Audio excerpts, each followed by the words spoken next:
여러분 안녕하세요. 장윤신 목사입니다. 오늘 또 이렇게 우리 부활신앙에 대해서 두 번째 시간을 갖게 돼서 너무나 감사합니다. 저희가 지난 시간에 부활신앙에 대해서 좀 먼저 알아야 될 것들을 살펴봤죠.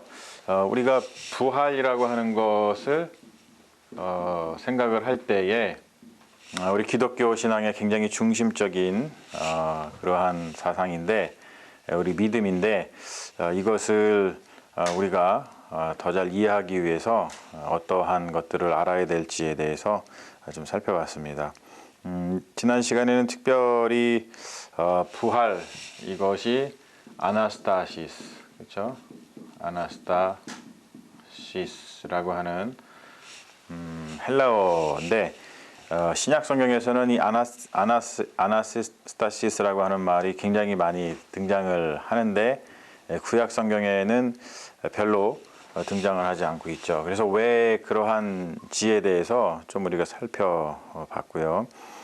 특별히 우리 구약의 이야기에서 이 부활에 대해서 이해할 때에 가장 중요한 것은 우리가 먼지에서 왔기 때문에 먼지로 다시 돌아가야 된다라고 하는 어떤 인간의 유한성에 대한 특별히 먼지로 왔으니 먼지로 돌아가야 된다는 것은 죽음에 대한 문제죠. 이것에 대한 것을 먼저 우리가 깊이 묵상을 해야지만 부활에 대해서도 이야기할 수 있다는 것을 먼저 이야기를 했고요. 그리고 특별히 부활신앙은 창조신앙과 연결이 되어 있다라는 것을 강조를 했습니다. 그렇다면은 우리가 이 시간에 좀 살펴볼 것은 뭐냐면 구약에서 거의 등장하지 않던 부활신앙이 어떻게 신약 성경에서는 급진적으로 이렇게 등장하게 되었을까? 이것을 좀 살펴보려고 합니다. 그러기 위해서는 우리가 두 가지를 먼저 알아야 됩니다. 뭐냐면 이스라엘의 역사하고 그리고 성경의 역사를 우리가 좀 알아둘 필요가 있어요. 이것을 이해하고 나면은 이제 부활신앙이 왜 신약 성경에서 급작스럽게 등장을 하면서 우리 기독교의 중심적인 신앙으로 자리 잡게 됐는지를 구체적으로 이해할 수 있게 됩니다. 구약 성경의 마지막 성경이 뭔지 아시죠? 구약 성경의 마지막 성경이 뭐죠? 말라기입니다. 말라키. 구약 성경의 말라기. 그리고 신약 성경의 처음 성경이 뭐죠? 마태복음입니다. 마태복음이죠. 자, 말라기하고 이 마태복음하고 이 중간의 시기가 좀 비어요. 이제 시차적으로다가. 그래서 이 시기를 대략 계산을 해보면 한 400년 정도 시간이 빕니다.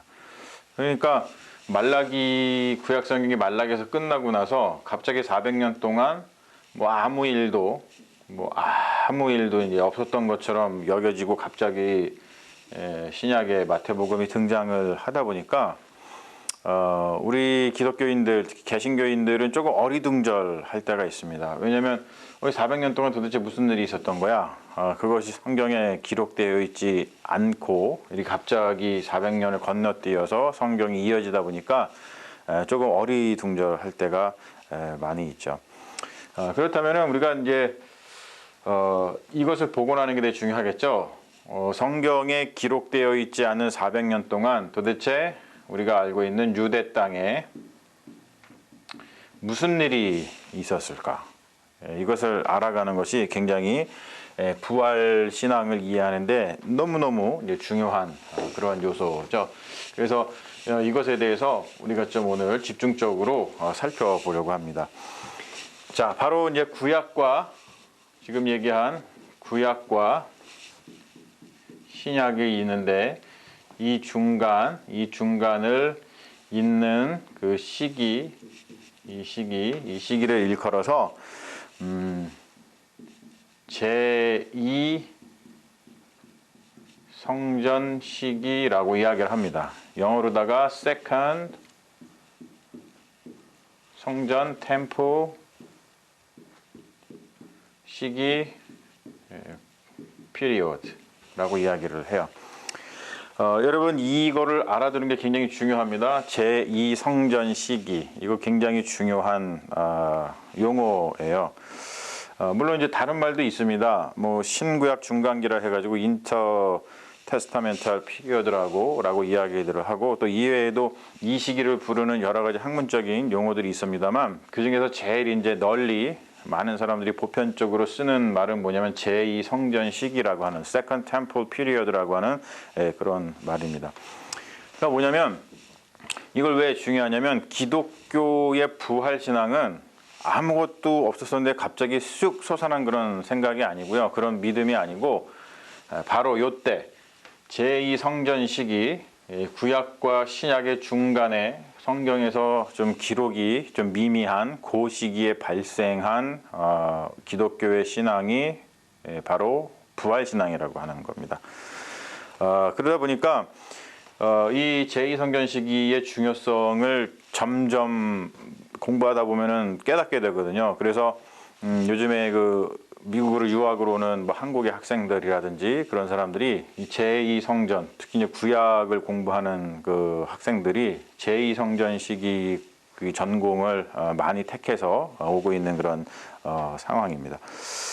자, 이것을 좀 제2성전 시기를 우리가 이 중요한 이 시기를 이해하기 위해서 세계사를 조금 이해할 필요가 있어요. 여러분들 학교 다니실 때 세계사를 배우셨을 텐데 아마 이제 기억을 좀 더듬으셔서 같이 좀 살펴보시면 재미있으실 겁니다.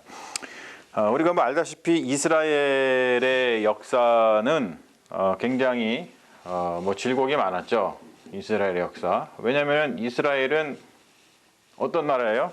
굉장히 작은 나라입니다. 힘이 없고 약소국입니다. 약소국. 쉽게 얘기해서 우리가 약소국이라고 그러죠. 힘이 없는 나라, 조그만 나라. 자, 약소국은 대개 뭐의 영향을 받죠? 주변에 강대국의 영향을 받습니다. 주변에 강대국. 뭐 한국도 마찬가지잖아요. 우리 한국도 약소국이다 보니까 뭐 중국이라든지 러시아라든지 지금 미국이라든지 뭐 이런 강대국의 영향을 굉장히 많이 받고 그들이 어떻게 하느냐에 따라서 우리의 뭐 경제라든지 정치가 뭐 오락가락하고 막 그렇습니다. 그런 상황을 우리가 잘 알고 있기 때문에 이스라엘도 마찬가지였다는 것이죠. 주변에 대표적인 강대국들이 있었어요. 일단은 성경에 등장하는 뭐 대표적인 강대국이 어디 있죠? 너무 많이 등장해가지고 우리가 너무나 많이 아는 그 전에 애굽, 이집트, 지금죠 이집트.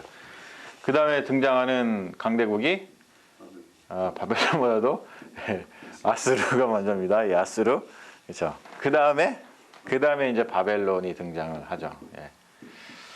자, 우리가 애굽, 아수르, 바벨론 엄청난 큰 제국들이었어요. 예.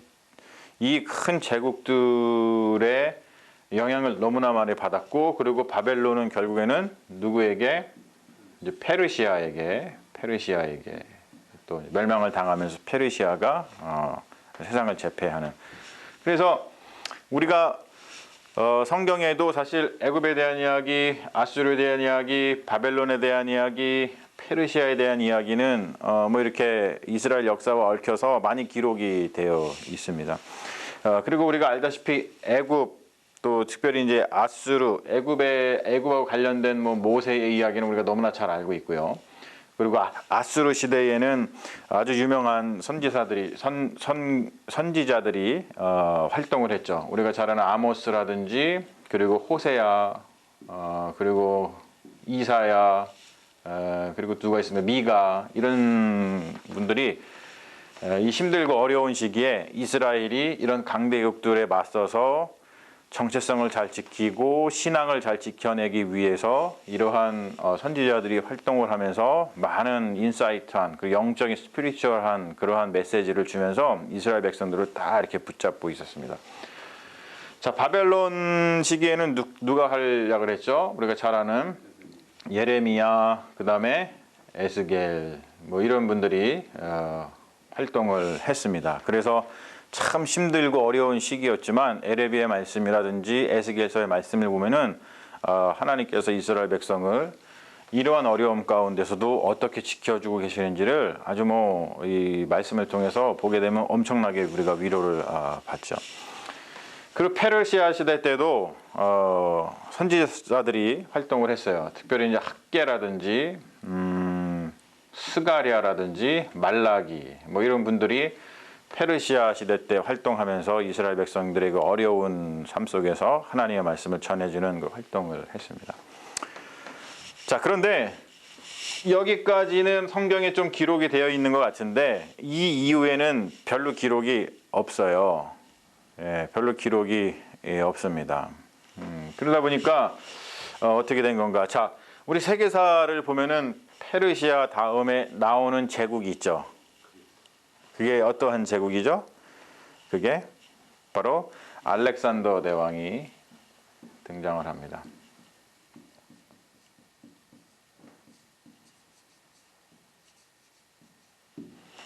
그래서 그릭 제국이 이제 등장을 하게 되는 거예요. 알렉산더 대왕이 나옵니다. 알렉산더 대왕에 대한 이야기들은 성경에 그렇게 잘 나오지가 않고 있습니다. 자, 근데 바로 이제 부활 신앙은 이 알렉산더 대왕이 등장하고 난 다음에 그 관계 속에서 벌어진 일이기 때문에 우리가 세계사를 조금 더 알렉산더 대왕의 세계사를 조금 더 살펴볼 필요가 있어요. 자, 알렉산더 대왕이 이제 세계를 페르시아를 물리치고서 이제 고대 중동 지역의 패권을 차지를 합니다. 그리고 이 알렉산더 대왕이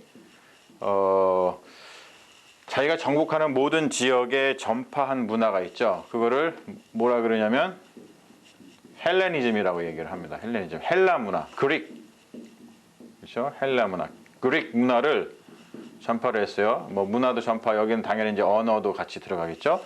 그거를 이제 전파를 합니다. 그러다 보니까 너무나 강력한 제국이 와서 모든 나라를 다 이렇게 제패를 하면서 지배를 하면서 헬레니즘 문화가 막 물밀들 들어오니까 자, 히브리인들이 히브리 문화를 가지고 살아갔었는데 이 우리가 알다시피 유대인 공동체는 이스라엘은 굉장히 약소국입니다. 자, 약소국으로서 이러한 거대한 문화가 막 들어와서 영향력을 미치고 있으니까 이스라엘이 자기 조그마한 소수 공동체로서 민족적인 신앙적인 정체성을 어떻게 지켜나갈 것인가가 굉장히 큰 과제였습니다. 근데 우리가 알다시피 알렉산더 대왕은 오래 살지 못했어요. 전쟁 중에 금방 또 죽어버렸죠. 33살인가요? 몇 살이 죽었죠? 그때 그 정도에 죽었잖아요. 굉장히 어렸을 때 죽었잖아요. 그리고 나서 갑자기 이 헬라 제국이 소용돌이에 들어서게 됩니다. 그를 따르던 추종자들이 나라를 갖다가 이렇게 갈라서 통치를 하게 되죠. 자, 그래서 그러한 상황 가운데서 이 소용돌이 가운데서 뭐가 발생하냐면 히브리인들이 자기들의 정체성을 지키고자 했었었는데 이러한 정치적인 소용돌이 속에서 정말로 사상 유례가 없었던 어떤 박해가 일어나요. 네. 자, 여러분 하누카라고 아시죠? 하누카가 지금 우리 쓰는 달력으로 몇 월 달에 있어요? 그게 12월 달에 있습니다. 12월에 하누카라는 게 있어요.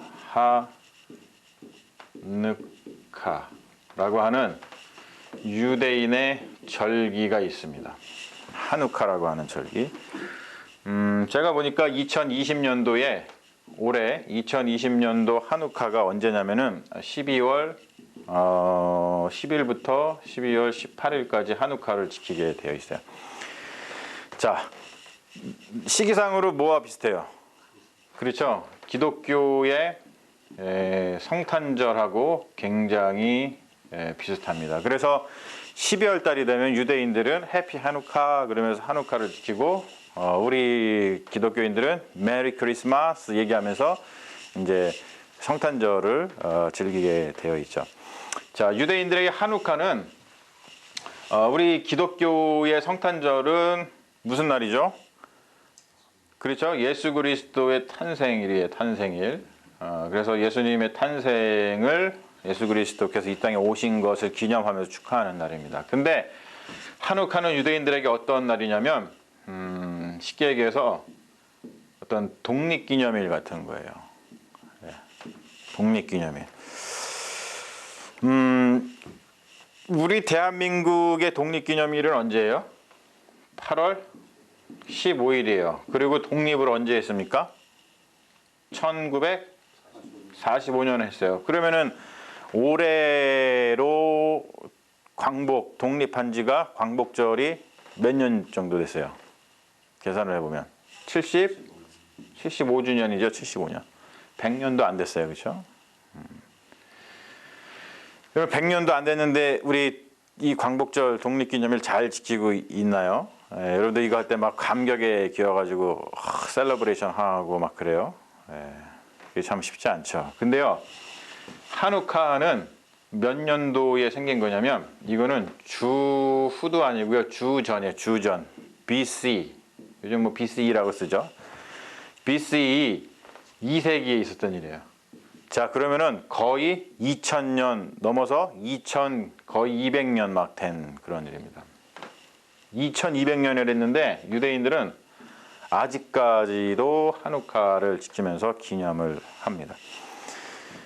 여러분, 이게 굉장히 중요한 거예요. 우리가 2000년이 넘은 그 역사를 기억하면서 그거를 기념한다는 것은 대단한 거죠. 이 세계에서 지금 유대인들이 뭐 굉장한 힘을 발휘하고 있는데, 힘을 발휘하는 원동력이 뭐냐면 이 사람들은 무엇보다 역사를 중요시 여겨요. 역사를 잊지 않습니다. 그래서 우리 이런 말 하잖아요. 역사를 잊은 민족에게는 미래가 없다. 그런 얘기를 합니다.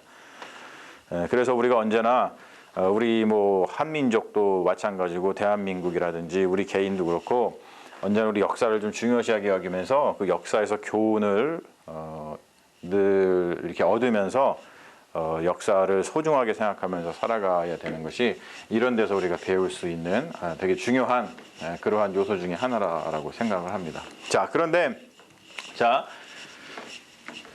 이 한우카가 왜 이제 생기게 됐냐면 알렉산더 대왕이 죽고 난 다음에 헬라 세계가 4분원열되죠. 그런데 그 중에서 두각을 나타내는 두 왕조가 있었습니다. 그게 누구냐면 톨레미 왕조라고 있어요.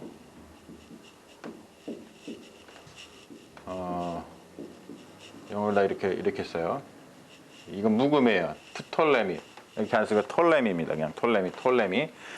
그리고 셀류커스 왕조라고 있습니다. 셀류커스. 이거는 셀류커스. 뭐 영어로는 셀리우스이드 뭐 이렇게 하는데 영어로다가 이렇게 변형이 되면은 이렇게 자기들 마음대로 바꾸는 아주 좀 이렇게 못된 습관이 좀 있습니다. 미국 사람들은. 그런데 아무튼 톨레미 셀류커스 왕조가 이 알렉산더 대왕이 죽고 난 다음에 이렇게 아주 패권을 차지하기 위해서 이렇게 굉장히 뭐 그냥 죽을 듯이 싸웠던 그런 두 왕조죠. 자, 원래 이제 애굽을 비롯해서 팔레스타인, 유대 땅, 팔레스타인을 지배하고 있었던 왕조는 원래 톨레미 왕조입니다. 그런데 셀류커스 왕조가 당연히 뭐 하고 싶겠어요? 영토를 확장하고 싶었겠죠. 그래서 이 둘이 싸웠습니다. 싸워가지고 결국에는 이제 애굽, 팔레스타인, 유대인 땅 이런 데를 차지하게 됩니다. 자, 그래서 이제 문제가 벌어지는데 이거를 좀 알아두시고, 그러면서 무슨 문제가 벌어지냐면 이 셀류커스 왕가에서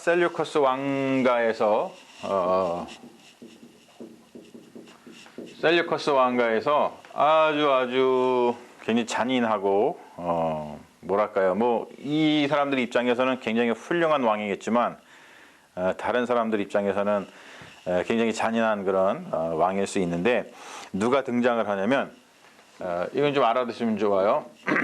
굉장히 기억을 해두시죠. 안티오커스 4세 에피파네스라고 하는 왕이 등장을 합니다. 이 왕이 욕심이 굉장히 많았어요. 그래서 애굽을 차지하고 막 그쪽 지역을 다 차지하려고 엄청 노력을 했는데 로마의 또 개입이 있었고 막 그러다 보니까 자기 뜻대로 안 되니까 굉장히 뭐 화가 많이 났었습니다. 그러다가 유대 땅에 어떤 폭동이 일어나요.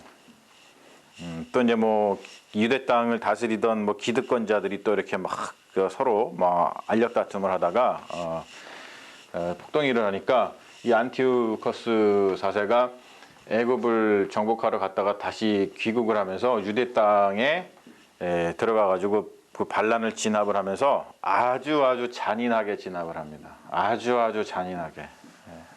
그래서 몇 명이 죽냐면 3일 만에 8만 명이 죽여요. 그리고 저항 세력들 있잖아요. 저항했던 사람들 4만 명을 갖다가 그냥 그 자리에서 다 죽여버린다. 아주 잔인하게 살해를 당합니다. 자, 이러한 일들에 대해서 성경에서 기록하고 있는 성경이 없어요. 거의 없습니다. 물론 기록을 안 하고 있는 건 아니에요. 우리가 알다시피 다니엘서 같은 경우가 그것에 대해서 아주 조금 기록을 하고 있어요. 우리가 다니엘서가 우리가 그냥 알기로는 거기 내용 자체가 페르시아 뭐 그 제국 때 있었던 뭐 4세기 정도에 있었던 일로다가 우리가 알고 있지만 실제로 기록된 것은 2세기라고 학자들은 이야기를 하고 있습니다. 실제로. 근데 거의 이제 기록이 없어요. 알아볼 수가 없어요. 근데 이러한 기록들, 헬라 제국이 유대인들에게 가했던 잔혹한 일들에 대해서, 그리고 그들이 헬라 문화가 유대 땅을 덮칠 때 자신들의 정체성 그리고 신앙들을 갖다가 지키고자 했던 그 노력들을 담은 그러한 책들이 바로 이때 생성이 되는데, 우리가 지금 이야기했던 이런 것들을 기록해 놓은 책이 있습니다. 그게 뭐냐면 그 유명한 마카비서라고 하는 거예요. 이것은 굉장히 중요합니다, 여러분. 마카비서는 여러분들 꼭 알아두셔야 돼요. 여기에 보면은 이 안티오코스 4세 에피파네스가 어떻게 유대인들을 핍박을 했는지에 대해서 기록을 하면서 그것에 어떻게 저항을 했는지를 이제 기록을 하고 있거든요. 이 안티오코스 왕이 아피파네스 왕이 예루살렘 성전을 약탈을 했어요. 당연히 뭐 했겠죠. 그런데 그것뿐만이 아니고 유대 전역에 유대교 신앙에 따른 삶을 금지를 했습니다. 유대교에서 이야기하는 것을 하지 마, 이렇게 얘기했다는 거예요. 그리고 성전을 더럽히기 위해서 우리가 알다시피 성전에 가면은 우리 공부했잖아요. 이렇게 돼 있잖아요, 그렇죠? 이렇게 돼 있을 거 아니에요, 그렇죠? 여기에 뭐가 있어? 지성소 있죠. 이 지성소에는 뭐만 있어요? 하나님의 법궤가 있고 하나님 가장 거룩한 곳이잖아요. 여기다가 그리스의 신상을 갖다가 막 세워버려요. 네. 그리고 이 유대인들이 그 당시에 가장 중요하게 여겼던 안식일 지키는 거라든지 또 할례 이런 걸 다 금지를 시켜 버립니다. 그리고 하나님의 말씀인 율법서, 그렇죠? 모세오경 율법서를 갖다가 불태워 버립니다. 뭐 그러니까 이러한 상황 속에서 여러분 유대인들이 얼마나 이 안티오커스 에피파네스 이 4세 왕한테, 즉 이 셀류커스 왕조한테 얼마나 저항을 많이 했겠어요. 뭐 그냥 이루 막 목숨을 내놨을 거란 말이에요. 자, 그러한 저항 운동이 그 마티사스라고 하는 제사장으로부터 시작을 해서 이제 그 유명한 유다 마카비라고 하는 사람이 있는데요. 이 사람일 때 엄청나게 이제 그 최고조에 이제 이릅니다. 그래서 어떻게 됐냐면 그 힘센 셀류커스 왕조, 헬라 제국의 셀류커스 왕조를 이 마카비가 혁명을 통해서 성공을 합니다. 네. 성공을 합니다. 여러분 대단한 거예요. 이거는 조그만, 그러니까 성경에 나오듯이 다윗이 뭘 이긴 거랑 같아요? 골리앗을 이긴 거랑 똑같은 거예요. 엄청난 일이 벌어진 거죠. 그래서 이때가 언제냐면 이때가 주전 164년이거든요. 이때 비로소 성전에서 다시 제사를 드릴 수 있게 됩니다. 이거를 기념하는 날이 뭐냐면 우리가 얘기한 하누카예요. 그러니까 하누카는 대단한 날인 거죠. 자, 우리가 이거가 왜 중요하냐면요. 바로 요 시기에 제2성전 시기에 유대인들의 고난, 그리고 그 고난 가운데에서 하나님에 대한 신앙을 성실하고 신실하게 지키고자 했던 그 신앙의 기록을 했던 책들이 많이 있습니다. 대표적으로다가 여러분 들어보셨을지 모르겠어요. 에스드라서라고 있고요. 그리고 또 지금 이야기한 마카비서 같은 경우가 또 그렇고요. 또 한 가지 또 되게 유명하죠. 솔로몬의 지혜서라고 있습니다. 지혜서.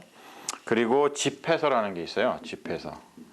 뭐 이외에도 좀 여러 가지만 있습니다. 대표적으로 이러한 책들이 제2성전 시기에 유대인들의 고난과 또 유대인들의 하나님에 대한 신앙을 잘 기록한 그러한 책들입니다.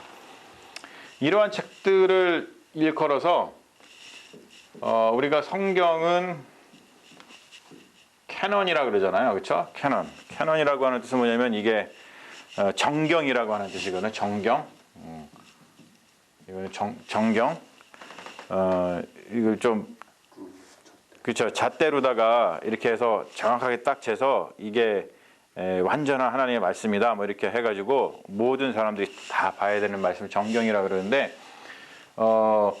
이러한 제2성전 시기에 탄생한 이러한 문서들은 정경이라고 안 그러고 이거는 외경이라고 이야기를 합니다. 이게 아포크리파라고 이야기를 하거든요. 이거는 굉장히 중요한 말이에요. 외경이라고 이야기를 합니다. 이 외경이 지어졌던 이 상황을 우리가 외경이라는 말을 잘 알아두시는 게 되게 중요하고요. 그리고 또 한 가지는 이 시기에 벌어졌던 굉장히 중요한 사건이 있습니다. 그 사건이 뭐냐면 70인 경의 탄생이에요. 자, 여러분 구약성경은 뭘로 기록이 되어 있어요? 어떤 언어로? 구약성경은 히브리어로다가 기록이 되어 있어요. 그래서 이스라엘 사람들은 성경을 읽을 때 히브리어로 된 성경을 읽었습니다. 그런데 제가 뭐라 그랬죠? 헬라 문화가 걷잡을 수 없이 그냥 들어온 거예요. 예전에는요, 제 어렸을 때만 해도 한국의 신문을 읽을 때 뭐를 꼭 알아야 됐죠? 한자를 꼭 알아야 됐어요. 한자. 근데 지금은 한자를 알 필요가 없어요. 대신에 뭘 알아야 돼요? 영어를 알아야 돼요. 영어. 최근에 신문을 볼 때 여러분도 아실 거예요. 최근에 한국에서 겨울에 사고가 많이 나는데 그거를 옛날에는 살얼음이라고 그랬거든요. 살얼음 살짝 얼어가지고 길바닥에 살짝 얼어가지고 얼었는지 안 얼었는지 모르니까 가다가 꽈당하고 뭐 차도 막 미끄러지고 그랬는데 요즘에는 이 단어를 쓰지 않고 다 무슨 단어를 쓰냐면 블랙아이스라는 말을 써요. 이걸 보면은 우리 한국이 이제 한자 문화권에서 영향을 벗어나 가지고 영어 문화권에 들어왔다는 것을 분명하게 보여주는 시대적인 지표라고 생각을 합니다. 자, 이런 것처럼 이 당시에 원래는 히브리어로 된 성경을 읽었던 이스라엘 백성들이 걷잡을 수 없이 헬라의 문화가 들어오니까 뭘 알아야 돼요? 그릭을 알아야 돼요. 그릭. 그러니까 그때 많은 사람들이 다 그릭을 통해 가지고 지식을 습득하고 그릭 문화가 들어와 가지고 이 헬라어를다가 다 했습니다. 그래서 히브리어 성경을 이 헬라어 그릭으로다가 번역을 할 수밖에 없었어요. 그렇게 해서 번역해서 탄생한 성경이 뭐냐면 70인경이라고 하는 겁니다. 이 사건이 되게 중요합니다. 여러분, 이 사건이 왜 중요하냐면요. 자, 이 사도행전에서 봐도 그렇고 우리 신약 성경에 보면은 사도행전을 봐도 그렇고 복음서를 봐도 그렇고 특별히 뭐 바울 서신을 봐도 그렇고 거기서 이야기하는 성경이라는 게 있어요. 거기서 이야기하는 성경, 복음서 저자들, 사도행전의 저자, 물론 이제 복음서에 누가가 사도행전의 저자라고 우리가 알고 있습니다만, 그리고 바울이 지은 서신서들, 거기에 보면은 다 성경에 대한 이야기를 합니다. 그들이 말할 때 성경은 어떤 성경일까요? 우리가 얘기한 구약 성경입니다. 근데 우리가 구약 성경이라고 이야기를 하지만 이들이 구약 성경을 성경이라고 이야기하는데 어떤 성경을 읽었을까요? 이들이 구약 성경인데 히브리어로다가 된 성경을 읽은 게 아니에요. 이들이 어떤 것을 읽었냐면 70인경을 읽었습니다. 자, 이것은 어느 말로 기록되어 있다고요? 헬라어로 네? 읽었다가 셉투아진트라고 얘기를 해요. 되게 유명한 말입니다. 셉투아진트, 70인경. 여러분 꼭 알아두십시오. 이거 우리가 기독교인이 이 정도 상식은 있어야 돼요. 그래서 제가 지금 얘기했듯이 외경이라는 게 있고, 그리고 이에게는 70인경이 있다라고 하는 거, 이것을 우리 개신교인들이 반드시 알아둬야 됩니다. 그래야지만, 왜 이게 중요하냐면, 이게 뭐 때문에 중요하다고요? 제가 이거 왜 얘기하는 거예요? 부활신앙 때문에 그렇습니다. 부활신앙이 하늘에서 뚝 떨어진 게 아니라 이러한 배경들을 지니고 있어요. 역사적 배경들을 지니고 있습니다. 근데 왜 70인경이 중요하냐면요. 70인경에 뭐가 포함이 되어 있을까요? 외경이 포함이 되어 있어요. 외경.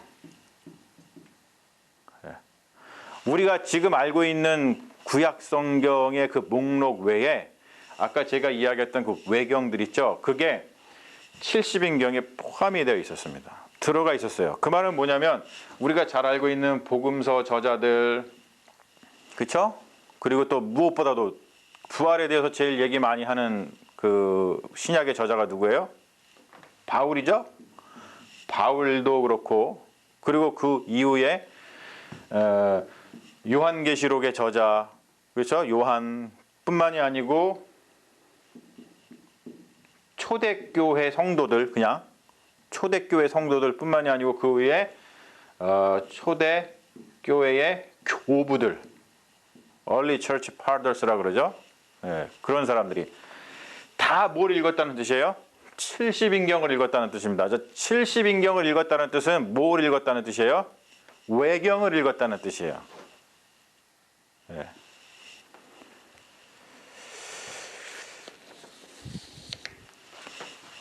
이게 왜 중요하냐면, 여러분, 성경을 쓴, 신약 성경을 쓴 모든 저자가 70인경을 읽었고 그 안에 담겨 있었던 외경을 읽어서 어떠한 신앙에 대한 이야기를 하는 거예요? 부활신앙을 이야기하고 있습니다. 근데 이게 참 애석한 게 뭐냐면요. 지금 우리 현대,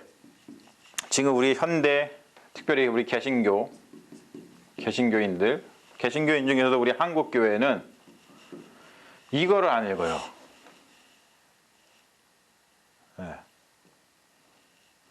외경에 대해서 잘 알지도 못하고 외경을 읽지도 않고 그러다 보니까 부활신앙이 어떻게 해서 우리에게 오게 됐는지 그 이유를 잘 알지 못한다는 거예요. 여러분, 이게 굉장히 저는 참 불행한 일이라고 생각을 합니다. 왜냐하면 부활신앙이 있는 건 알아. 그럼 부활신앙이 이거야 라고 고백은 하지만 이 부활신앙이 왜 생겨났는지에 대한 그 근본적인 이유를 모르다 보니까, 이유를 모르고 고백하는 신앙은 그 토대가 굉장히 약하기 때문에 일종의 그냥 신앙적인 구호로다가 끝나버리기 쉽습니다. 그러니까 많은 사람들이 이렇게 하겠죠. 야, 너 왜 부활신앙에 대해서 이야기를 하냐? 그러면은 뭐라고 이야기할 거야? 아이 몰라, 그냥 그렇게 하니까 하는 거야. 요즘에 벌어지는 일들. 요즘에 사재기가 벌어지잖아요. 영어로다가 홀딩이라고 이야기를 합니다. 홀딩. 사재기가 벌어지는 사재기 중에서 제일 많이 사람들이 사재기 하는 게 뭐예요? 휴지란 말이에요. 그렇죠? 롤페이퍼, 휴지. 그러면 사람들이 막 휴지를 사요. 휴지를 사재기를 막 합니다. 그럼 누군가에 물어봐. 너 왜 휴지를 그렇게 사냐? 그러니까 그 사람이 뭐라 그러겠어요? 몰라. 그냥 사람들이 막 휴지를 사니까 그냥 나도 사는 거야. 이유를 모르고 해. 이유를 모르고. 그런 일들이 벌어진다는 거죠. 그런 거랑 여러분 똑같이 우리가 부활신앙이 왜 일어나게 됐는지, 왜 부활신앙이 신약 성경에서 가장 중요한 사건이 되고 부활신앙이 왜 가장 중요한 기독교의 신앙이 됐는지에 대한 근본적인 그 이유를 모르면 내가 지금 부활신앙을 믿고 있으면서도 왜 부활신앙을 고백하는지에 대해서 모르고 부활신앙을 고백한다는 거야. 그 얼마나 연약한 신앙입니까? 얼마나 연약한 신앙입니까? 그래서 우리가 부활신앙을 고백할 수밖에 없었던 하나님 백성의 삶을 우리가 알지 못한다면 부활신앙이라는 것은 굉장히 허무한 그런 교리가 되고 만다는 것이죠. 자, 그래서 여러분 제가 오늘 이제 뭐 더 길게 진행할 수는 없고요. 여기까지만 얘기를 할 텐데 이번 시간의 핵심 사항은 뭐냐면 제2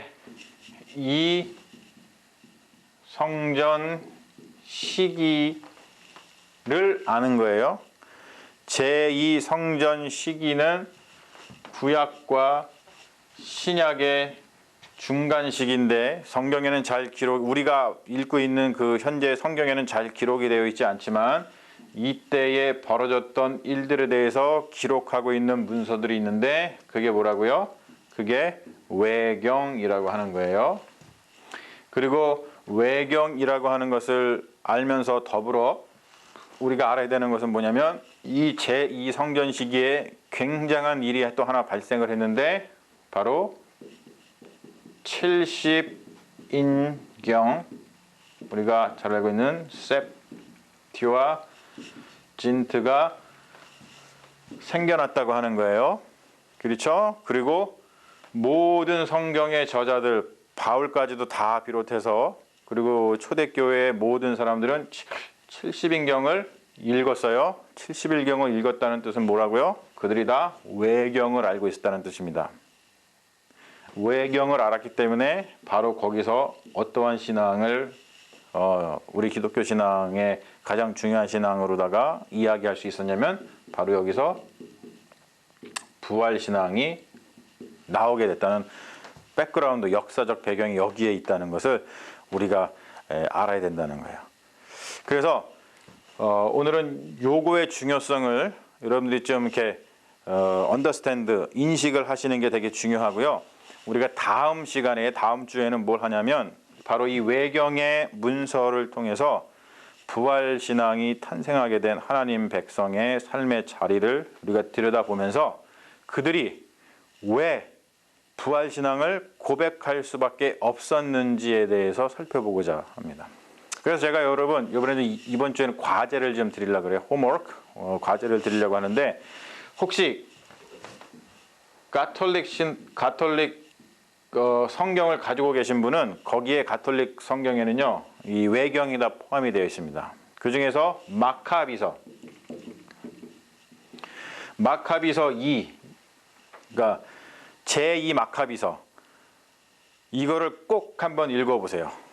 꼭 한번 읽어보십시오. 그리고 외경에 대해서 모르시거나 외경을 한 번도 읽어보지 않으셨던 분, 그리고 이 외경을 어디서 구하실 수 없는 분들을 위해서 제가 주일날 여러분들이 잘 들으시고 난 다음에 주일날 밤에 링크를 걸어드리겠습니다. 외경 이 마카비서 제2서를 읽어볼 수 있는 읽어볼 수 있는 링크를 걸어드릴 테니까 여러분 한번 읽어 보시기를 바래요. 여러분 제가 이렇게 요청을 하면 좀 잘 해주시는데 어떤 분들 뭐 또 우리가 뭐 개신교인이 카톨릭 신자가 아닌데 왜 저렇게 외경을 뭐 읽어봐야 되냐 뭐 이런 얘기를 하지 않으셨으면 좋겠어요. 왜냐면은 우리 기독교의 3분의 2가 성경에 외경을 포함하고 읽습니다. 같이. 그러니까 기독교에서 외경을 읽는 사람들이 훨씬 더 많다는 뜻이에요. 그리고 제가 말씀드렸듯이 외경의 이야기를 모르면 왜 부활신앙이 신약 성경에서 가장 중심이 되는 신앙으로 등장을 했는지 그 근본적인 이유를 잘 모르게 돼요. 그래서 우리가 열린 마음으로다가 한번 좀 읽어보시면 굉장히 좋습니다. 여러분 그렇죠? 코끼리 다리를 하나만 만져보고 자기가 코끼리의 전체를 다 아는 것처럼 이야기하는 것은 굉장한 교만이죠. 아주 모순입니다. 그렇게 우리가 한국교회가 그냥 코끼리 다리 요만큼만 만져보고서는 그것이 알고 있는 우리가 모든 하나님, 뭐 기독교에 대한 전부라고 이렇게 막 너무 우기니까 여러분 그러니까 한국교회가 힘든 이 사회에서 굉장히 힘든 그런 경우가 많이 있어요. 여러분 겸손한 마음으로다가 우리가 가지고 있는 신앙을 더 깊이 있게 이해하기 위해서 여러분 꼭 한번 다시 한번 말씀드리지만 마카비 2서 마카비서가 1서, 2서, 3서, 4서까지 있거든요. 그 중에 2서 이게 제일 중요합니다. 이걸 한번 꼭 접해 보시기 바래요. 그래서 그것을 읽으시고 난 다음에 다음 주에는 우리 외경의 문서를 통해서 부활신앙이 왜 탄생하게 되었는지 우리가 자세하게 들여다보는 그런 시간을 갖도록 하겠습니다. 여러분 이번 한 주도 하나님의 은혜 가운데에서 무사하게 잘 지내시길 바라고요. 절대로 바이러스에 감염되지 마십시오. 지금 미국에 돌아가는 상황을 보면은 바이러스에 감염이 되면 치료를 받을 수가 없어요. 그래서 힘든 상황이니까 절대로 바이러스에 걸리시지 않도록 잘 관리하셔서 어려움을 당하지 않도록 여러분들 하나님의 은혜를 간구하면서 건강하게 지내시기를 바랍니다. 우리 기도하고 마실까요? 아버지 하나님 감사합니다. 오늘 저희들 또 이렇게 가정에서 예배를 드리면서 부활신앙에 대해서 두 번째 시간을 갖게 하시고 특별히 부활신앙이 생겨나게 된 그 배경에 대해서 우리가 더 깊은 관심을 가지고 무엇을 관심을 가지고 지켜봐야 되는지 알게 하시니 감사합니다. 이렇게 부활신앙이 어떻게 생겨났는지 우리가 깊이 있게 알아야지만 그 부활신앙이 구호로 끝나는 것이 아니라 우리 삶 속에서 진정으로 능력이 되고 또 그 부활신앙을 통해서 우리 그리스도인의 정체성을 잘 지켜나가게 될 줄로 믿습니다. 하나님 우리와 함께하여 주셔서 우리 이번 기회를 통해서 우리가 부활신앙에 대해서 더욱더 깊이 알게 하시고 그 부활신앙이 얼마나 중요한지를 몸소 우리가 깨달아서 우리가 부활신앙을 가지고서 신실한 주님의 자녀로 살아가는 데 부족함이 없도록 우리와 함께하여 주시옵소서. 우리의 몸과 영혼과 우리의 모든 것들을 주님께서 붙들어 주시고 강건케 하시며 무엇보다 바이러스로 인해서 아픔 당하는 사람들 주님께서 위로해 주시고 또 바이러스로부터 우리를 지켜주실 줄로 믿사오며 우리를 구원하신 우리 주 예수 그리스도 이름 받들어 간절히 기도합니다. 아멘.